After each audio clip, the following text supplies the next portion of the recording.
Assalamualaikum warahmatullahi wabarakatuh. Halo semuanya, jumpa lagi di channel saya. Di video kali ini kita akan bahas lagi seputar TikTok Affiliate. Masih ngomongin tentang video dan live streaming teman-teman ya. Di video sebelumnya saya sudah coba untuk jawab pertanyaan teman-teman yang masih bingung bagaimana caranya ngiklan video affiliate ataupun akun affiliate menggunakan TikTok Ads. Sudah saya bahas, teman-teman bisa langsung cek di video sebelumnya. Dan kali ini kita akan bahas tentang video yang sulit untuk FYP itu kenapa.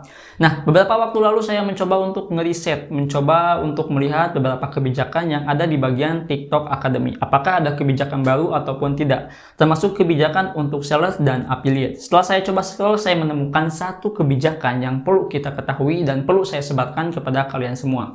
Kebijakan ini harus kita hindari agar video kita bisa masuk ke dalam rekomendasi TikTok ataupun bisa FYP. Nah, buat teman-teman yang penasaran bisa simak video ini sampai selesai. Oke, kita langsung saja mulai bahas teman-teman ya. Ada 3 poin sebetulnya yang harus kita hindari agar video kita bisa masuk ke dalam beranda TikTok atau bisa masuk ke dalam kategori FYP. Kita bahas dulu satu poin yang harus teman-teman hindari ya. Yang pertama, di sini konten berkualitas rendah atau tidak orisinal. Teman-teman bisa baca lebih lengkapnya di sini ataupun bisa langsung masuk ke dalam TikTok Academy ke bagian kebijakannya. Itu lebih detail sebetulnya. Tapi di sini saya buat persingkat aja biar teman-teman yang pemula mungkin bisa paham apa yang saya sampaikan. Nah, untuk poin yang pertama, konten yang berkualitas rendah itu ada 3 poin yang harus kita hindari. Yang pertama, rekaman video tanpa aktivitas atau bentuk keterlibatan apapun. Jadi jangan sampai bikin videonya itu cuma diem aja. Tapi itu kan jarang teman-teman ya. Ya, tapi hindari aja gitu kan videonya. Nah, di sini teman-teman kalau misalkan mau bikin video untuk produk, ya usahakan dah pengambilan kamera per detiknya, terus untuk suaranya juga. Jadi harus banyak yang namanya itu semacam transisi agar video kita bisa masuk ke dalam kategori rekomendasi. Ya, ini untuk poin yang pertama. Poin yang kedua, klip yang sangat pendek, gambar statis dan video berbasis GIF. Nah, ini sudah saya coba praktekkan, sudah saya coba bedah juga di video sebelumnya. Akun tester saya itu akun produk fashion muslim dan itu saya membuatnya itu tepat di waktu bulan puasa kemarin. Apakah ada penjualan? Ada teman-teman ya, tapi untuk view-nya itu sulit ngangkat, mentok di angka 110 sampai 200.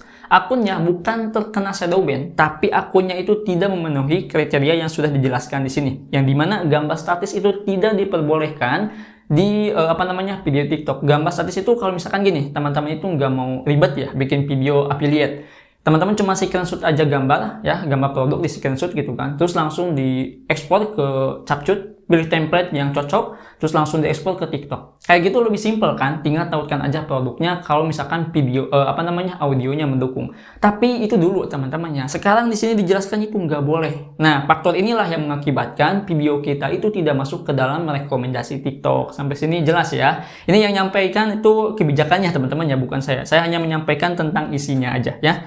Terus poin yang ketiga, konten yang diambil atau diunggah dari TikTok, platform lain atau sumber lain termasuk televisi, film, atau webcast yang belum ditambahkan pengeditannya. Nah, di poin yang ketiga ini udah jelas kalau misalkan kita tidak boleh reupload secara langsung. Ya usahakan masih ada toleran lah dari TikToknya ya.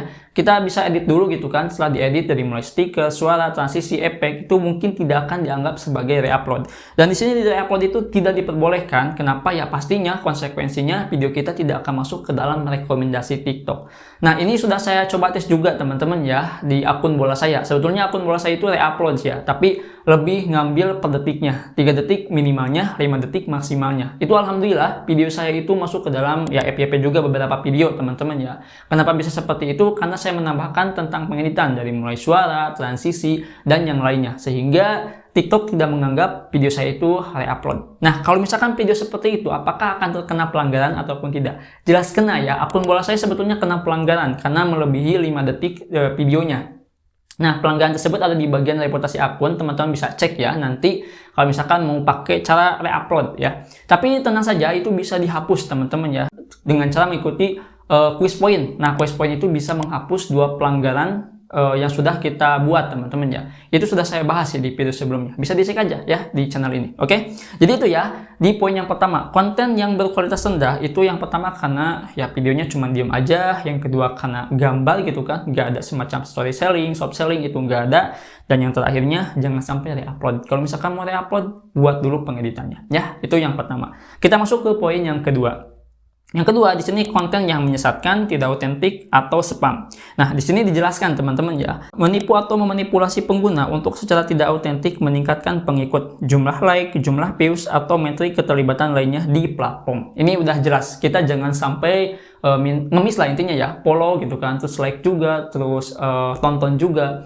Kalau di like mungkin bagi saya pribadi itu masih wajar ya, ketika kita bikin promosi live streaming, terus diminta untuk tap-tap layar, di-share juga, itu wajar bagi saya. Dan ketika saya coba melakukan hal seperti itu, dilihat di bagian data analisisnya, live saya masih masuk ke dalam rekomendasi berandanya. Jadi artinya akun saya masih bisa termasuk ataupun masih terhindar dari pelanggaran ini teman-teman ya. Nah itu untuk live streaming. Tapi kalau misalkan untuk video kayaknya emang kurang wajar lah ya.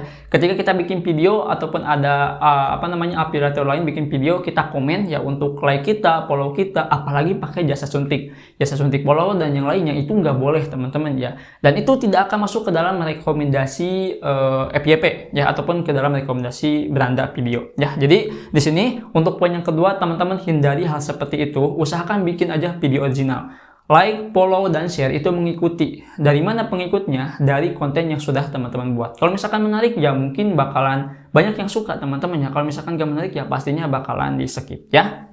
Nah ya, untuk konten tentang masalah storytelling sudah saya upload di TikTok, itu sebagai contoh aja biar teman-teman dapat gambaran ataupun referensi. Bisa dicek di akun TikTok saya ya. Sudah dijelaskan, sudah disematkan di bagian deskripsi ini. Oke? Itu untuk poin yang kedua. Di poin yang terakhir, yang ketiga di sini, konten yang terlalu seksual itu seperti apa? Bisa dilihat lah di bagian sini ya, di bagian bawah ini. Tapi di sini saya akan jelaskan saja.